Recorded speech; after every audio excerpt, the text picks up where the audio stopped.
Welcome to the Catbird Quilts. I'm Kathy Martin. In today's video, I am pulling fabrics for a new quilt pattern with the help of my husband, Paul, who's behind the camera, and you're going to see a glimpse into my busy brain. I have a lot to say about it. I'm getting ready to do a new quilt pattern, which is going to be a secret until I get a chance to explore it for myself and figure out what I want to do with it. And then it will turn up on YouTube. Well, and actually while I'm here, it's been a while since I've done a great quilt pattern on the YouTube channel. And Paul and I were talking the other day, and I think I said this on the coffee chat, actually. I was always starting new projects because I love finding those quilt patterns that are good for shirts. And it's been a little minute since I've done that. And so I have found what I think could be a really great quilt pattern for shirts. It's fat eighth friendly, which if it's fat eighth friendly, that's the shirt front. So I'm hoping it's going to be a good one, but I'm going to explore that for myself and some ideas with fabric. So when I looked at the pattern, something about it made me think holiday, and it may just be that I'm thinking holiday because I'm ready for it to not be 86 degrees in Alabama. And also, I'm kind of ready for the festivities of the holiday. So I'm going to do that. I was going to do it anyway, and I'm starting to get excited at the prospect. And so I thought, well, why not just do it with you guys, with me? Now, of course, you can't give me any feedback, which is a shame. I kind of wish you could all be in my living room, although that many opinions might be hard to navigate. I have all my totes out. This is my pillow cover that I made in our Quilt With Me. This was kind of the test. I really love it. What I love is the gnome fabric, honestly, which is a shame that I put it in the smallest corner. I think I just didn't have a lot of it. And I made a little, you can see I made a little coaster too, which has gotten stained. You can see I really like it and use it. This Joy fabric is great and I love it. But what we discovered this morning in getting ready for this video, it's a pretty blue red. And I don't think of it that way, but it is. It's just light. It's a light red, but it's got a lot of blue undertones in it. For the record, this is the back, which is, kind of a teal. It's very intense color.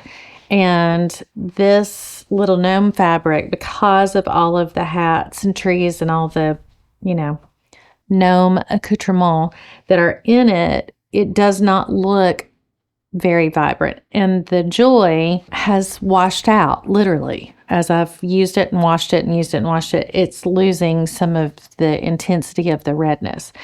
So when I was getting ready for the video, literally bringing totes in, it occurred to me, I might want to clear with Paul.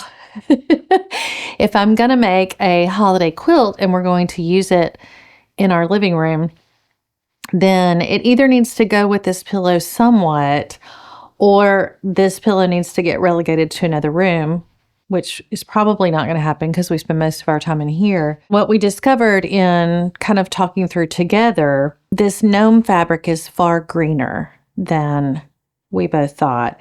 And this red is bluer for sure than I thought. Paul actually picked up on that far more than I did. I kind of started the fabric pull and I was like, wait, we'll just do it on camera.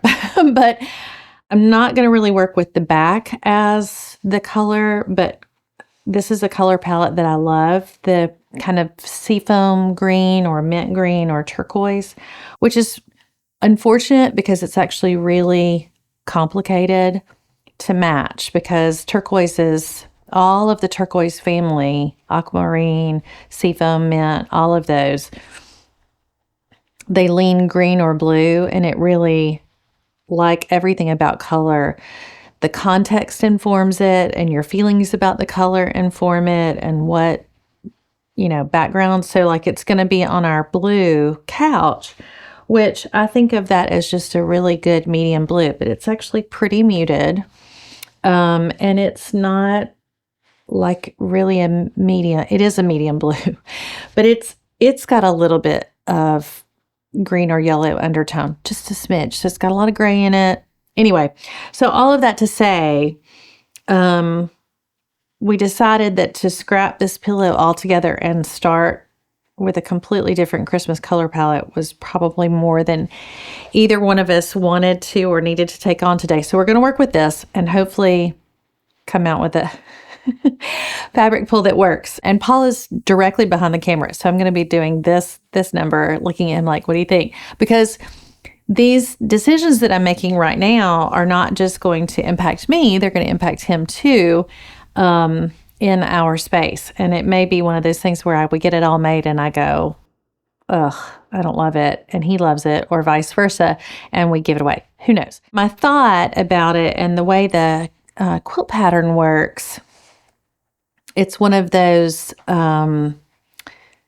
play on dark and light. So it's a contrasty thing. So in the pattern, it calls for 20 fat eighths in a print or color, and then the same number of light or low volume. So, and I don't feel like I have to have every single one of those 20 has to be a unique fabric for several reasons. Most of you know the reasons, which are a shirt has so much fabric and I like a tight colorway. So if I was doing all blues, okay, maybe I would have 20 unique blues, but I'm not. I'm going to be doing red and green, and you can see I have other totes out here too. So I think it would be good to have maybe a third color just as an option to throw in to keep it interesting. I probably will start with 10 of each, and then if I want to add two. And actually, Paul, while you're sitting there, will you go grab my color wheel off of the thing? All right, so that's where I'm starting. This is the pillow that I said that I love. It's my favorite. It's the softest. It's actually what I sometimes will put inside this pillow. But that is another color that's going to inform my colorway choice. Where we are on our color wheel, as you can see, this is aqua blue. It's pretty close to that right there. And then this is, and here's where you can see that he was right about the blue red. Here's orange red. Here's red. And then this is blue red, but it looks a little pink. So we're roughly, this aqua blue actually looks best with that kind of vermilion orange red. And that's the teal and orange. That's just a known combo. If I were to do all of this again, I probably wouldn't pick this Joy fabric. In the gnome hat, it's red with orange in between. And then the variegated hats have actually a lot of orange in them. Which is funny because, you know, we don't automatically think turquoise and orange for Christmas. So it's going to be a challenge to match up the reds. And I will show you by way of getting started. This color, let's see if I can cover it up, actually, in my opinion, works better. So this has a little more orange undertone. I don't know if you can see that here, but you see how it matches that gnome hat. And I really kind of want to go here. But if these are together on the couch, this creates that visual oscillation. So it's that vibrate, but not in the good way. Like, it's like they like rub up against each other and not in the good way. Interestingly, I'm not real bothered by that. But then again, red is my favorite color. So we could put every red and I would really be okay. I'm going to keep this out because since this is a little more orange, and I'm going to keep this out. And then that way I can know as I'm pulling reds, okay, this is closer to this side and doesn't work, or closer to this side and does work. So for example, like this shirt, and you can tell I just pulled some from my shirt stash too. So this is even bluer. And I love this color, and this makes me think of Christmas. But now this looks orange by comparison, even though it really isn't. But you can see if we were to darken this up, that would be blue red. This is red, and this is orange red. Actually, this is even has a little bit of a brown undertone, so it's kind of brick. So I'm going to be doing like yes, no, yes, no. So I think this is going to be too blue. I was hoping to do it all with shirts. I think I may have to abandon that idea. This looks atrocious. It's just because it's been starched. The back side, you can see the color. All right, so that's better.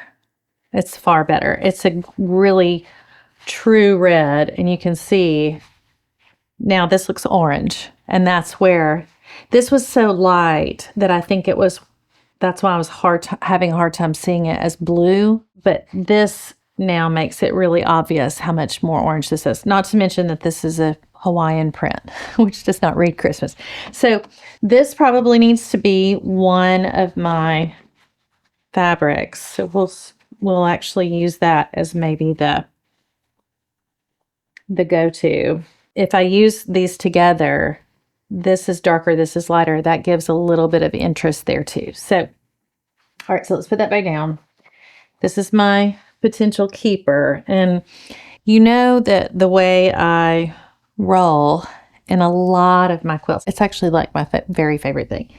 I like to put a solid and a gingham, or a solid and a stripe that kind of matches. So what I'm already doing is reaching for the ginghams that I have. And of course I have a lot of them.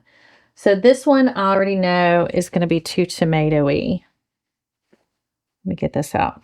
So this one and this one match. Now the thing about gingham that's great and complicated, is it reads like a pastel of the darker color. And so it could work, but I do think it's just going to read a little orange. This one is closer and probably the one that I'm going to go with. Although I have this, which is maybe tablecloth. That's pretty close. And this has little hearts on it. But this is going to be a very bold statement. The pieces in this quilt pattern are actually fairly close to fat 8 size. So without giving the pattern away, just shy of 9 and then just shy of 22. I think I like this one better. So that's a maybe. This would be another option. It's going to be much lighter. And this is, again, we've got the dark and the light. I like it better, but it does look pink now. Whereas this doesn't look pink, but it actually kind of looks like, I'm trying to imagine, it's going to feel almost salmon from a distance, maybe. We'll put those as possible considerations. I cannot stand this fabric. It's a cotton poly, and I bought it because I needed a red gingham and I couldn't find red gingham at the time, and I thought, oh, that'll substitute, and I have resented it ever since. So that could maybe be a candidate. Again, that's probably passable. It's not too orange. Oh yeah, it's okay. So maybe that might work better. And because the pieces are big, so I think this is probably no. I think that's just going to look like the tablecloth that it is. I really like this one, but it's more burgundy kind of wine. And so I think that, well, and there it is. That just clashes horribly with that, right? So that's that. I have this one, which I love, love, love, love, love this fabric. And I bought this fat quarter, and I have yet to be able to figure out how to use it. It's too dark. It's too brick. It's got these like cross stitches in the middle of it. It clashes terribly with this. So that's not going to work. I think, in fact, a lot of these are not going to work, but this I love, and is pretty close, would pass, but it's, again, not light enough. I might use this as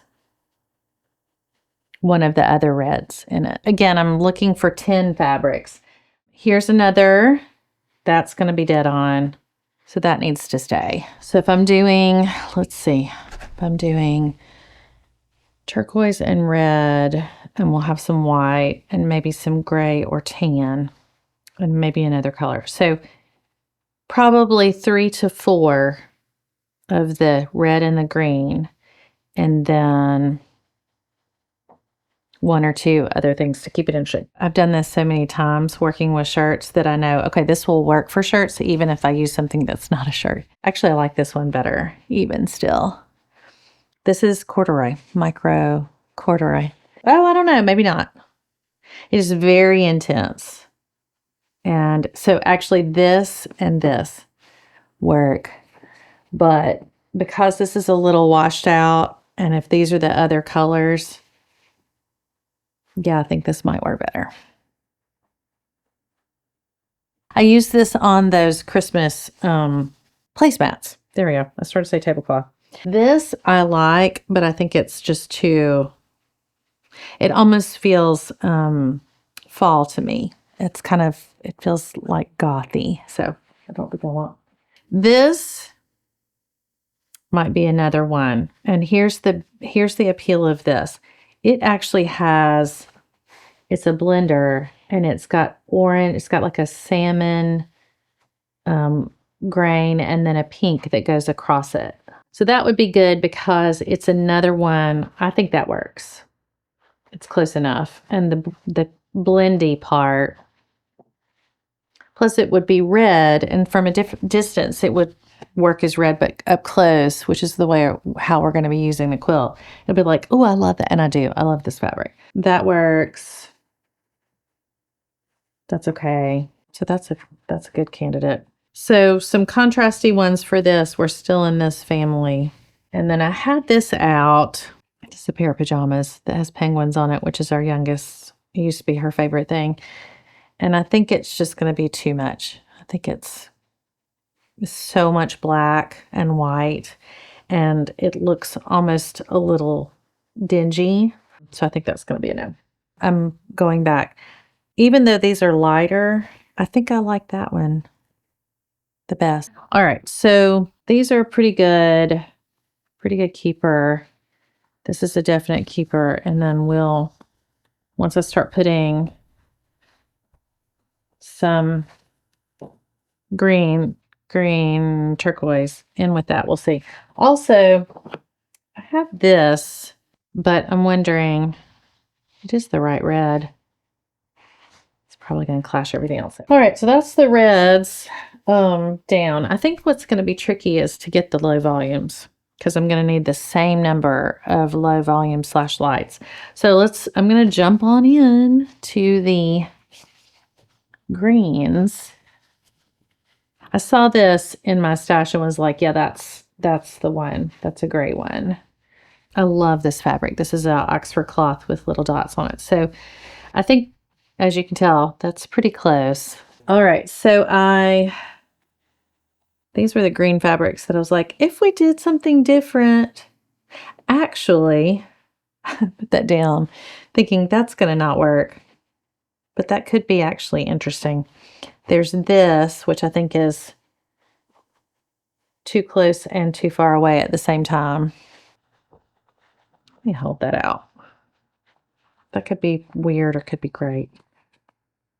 That is definitely, oof. I don't know. Could work, but it's, I think, again, going back to this, that's going to be a little too bright. That's too green. It's like you have to go all the way over to green or nail it, because look at that. Yuck, no. Okay, so that's no. That, no. Ooh, that's like too gray and too green. This is called sea glass. Ooh, that is definitely a light that's going to need to go. Look at that. I think that's nice. It's not, it's actually a little bit yellower than this. This is from a Ruby MB fat quarter bundle that Paul bought me. That I said I wanted on a whim. So it's not exactly, but I think it's the kind of thing, it's not matchy, but it will potentially go. That's called sea glass. Okay, so here's the interesting, this is going the other way. This is here. This is more toward blue, and this is more toward green or yellow. That might go at a different place, just not paired up against that. Like that together. Ooh, that's good. That might be good up against one of those that has a lot of white in it. Okay, so we'll keep that in the family. Okay. Let's see. If we were going true green and not blues, that could be nice. And I still need to maybe go darker than that. That's 2. Just 2. 2, 2, 2. All right. So let's see.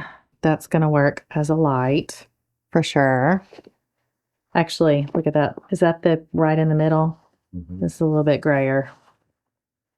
So these two would go good up against each other, I think. This, still on the fence. Okay, so we'll keep that. This, I think, is a definite, even though it's bright. So it's actually more vibrant than this. This is very muted, but it is a low volume. Exactly. And while I'm here, I also have this one that I think will work. It's actually none of the colors. I bought some shirts very much like this that are white with a, some kind of rainbow in them. That's actually the perfect color right there. But again, that's a fat quarter. That's called Starling, but I think it looks like robin's egg. And that would work here and be that vibrant, but it misses the shirt component. So the question is, do I go? No, I think we're going to stick with that because that actually does match that still. Okay, so this is glorious, but we'll save that for another time. So this is darker. Oh, I think that's good. Really just like that. And again, here we go. So this is remnant fabric, and this is the hard thing. It's like about using shirts. So if I commit to using this, if I don't commit to this, then I can go this and wherever that, and that would really, I think that would work, and it's more vibrant.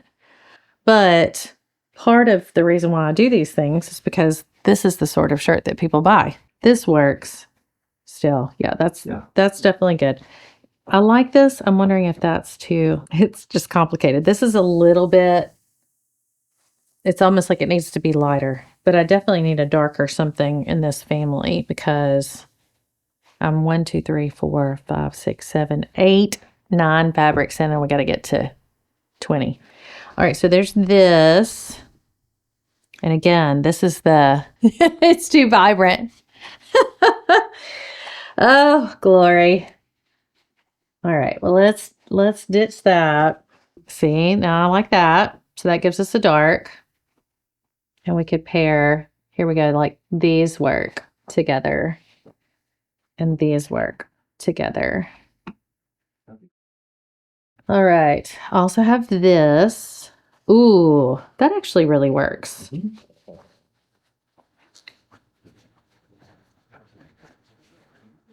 Okay, so this is the lights.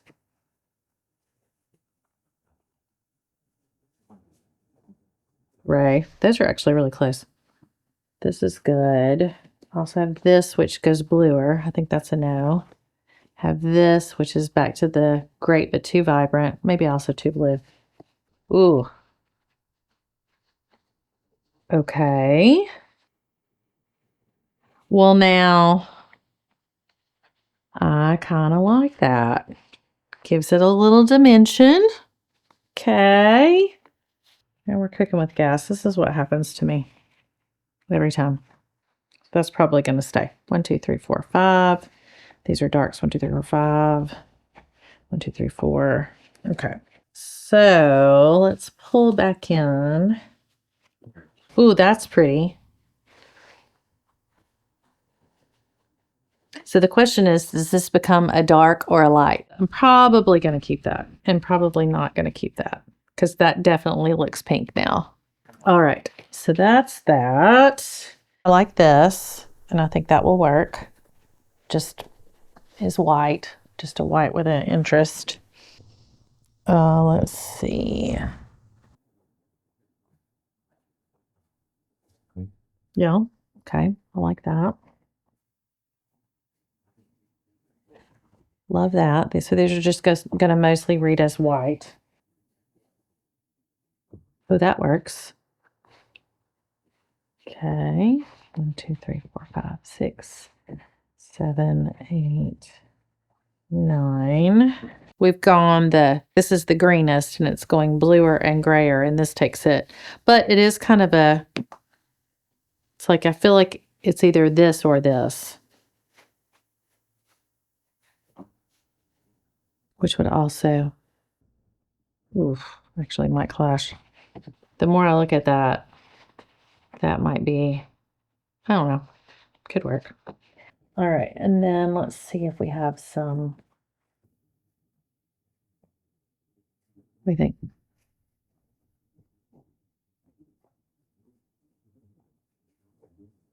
Looking for a darker gray. I feel like I need a little bit more dark.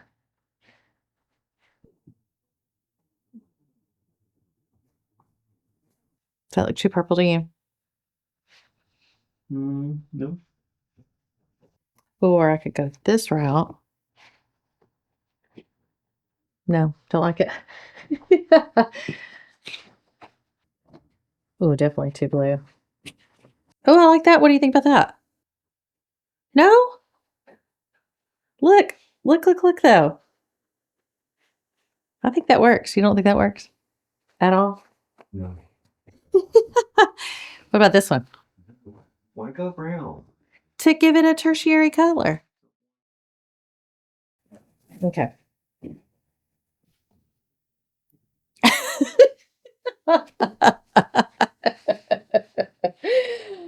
So you like the gray better than the brown? I like anything better than the brown. Oh my goodness. Okay, well that would work. 1, 2, 3, 4, 5, 6, 7, 8, 9. Do you like that better? No. Okay. Do you like that better? Well, I think that's as far as I'm going to get today, perhaps. All right, so that's pretty good, I think. Did I end up with my 10 over here? 1, 2, 3, 4, 5, 6, 7, 8, 9, 10. Might replace that one. Well, I guess we're going to call it good for now. I might rethink a few of these low volumes. Probably try to come up with a better gray, but I think that's going to have to do for now. So I'm not sure that's been helpful or inspirational or entertaining at all, but at least you've gotten to come along with me while I do my fabric pull, and I hope it's been enjoyable. I'm Kathy Martin. This is the Catbird Quilts. Thanks so much for watching.